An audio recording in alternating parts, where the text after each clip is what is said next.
Bonjour à tous, on m'a fait remarquer que je parlais beaucoup de Nietzsche, donc aujourd'hui on va voir une très brève histoire de la philosophie. Tout d'abord, le mot philosophie vient du grec philosophia qui signifie l'amour de la sagesse.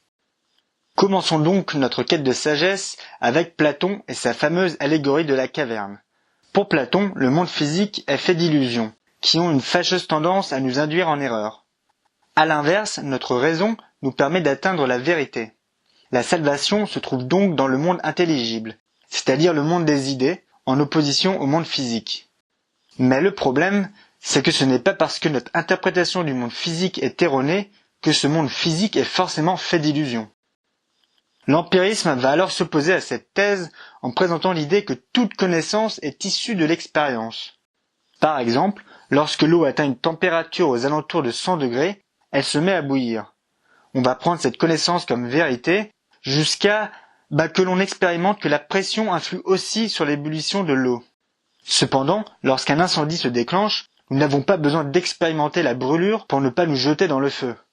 L'instinct de survie, qui n'est pas issu de l'expérience, contredit cette thèse qui limite la connaissance à l'expérience. Quant à Kant, lui, il prendra le temps de critiquer. Il écrira notamment 3 énormes pavés sur les critiques de la raison pure, de la raison pratique et de la faculté de juger pour tenter de comprendre la raison et ses limites. Il étudiera la connaissance au travers des jugements synthétiques, ceux issus de l'expérience, des jugements a priori, ceux antérieurs à l'expérience, et les jugements synthétiques a priori, ceux qui sont postérieurs à l'expérience. Mais à force de rechercher des vérités absolues, il ira jusqu'à dire fiat justitia et pereat mundus, ce qui veut dire en gros que justice soit faite et cela que le monde dût en périr. Autant dire faire de la morale un boulet à s'accrocher aux pieds avant de plonger. Finalement, nous arrivons à Nietzsche qui, lui, vient mais alors tout détruire en qualifiant ses philosophies de masques. C'est-à-dire que ces philosophies sont le témoignage des croyances personnelles de ces philosophes. Car l'être humain est, comme tout être vivant, un être d'instinct.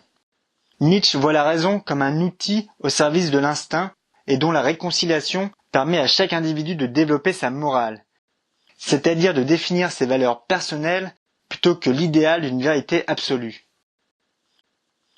Parmi toutes ces philosophies, et les autres qui n'ont pas pu être présentées dans cette vidéo, n'hésitez pas à indiquer dans les commentaires les philosophies que vous préférez et surtout en quoi celle-ci vous permet de construire votre propre philosophie.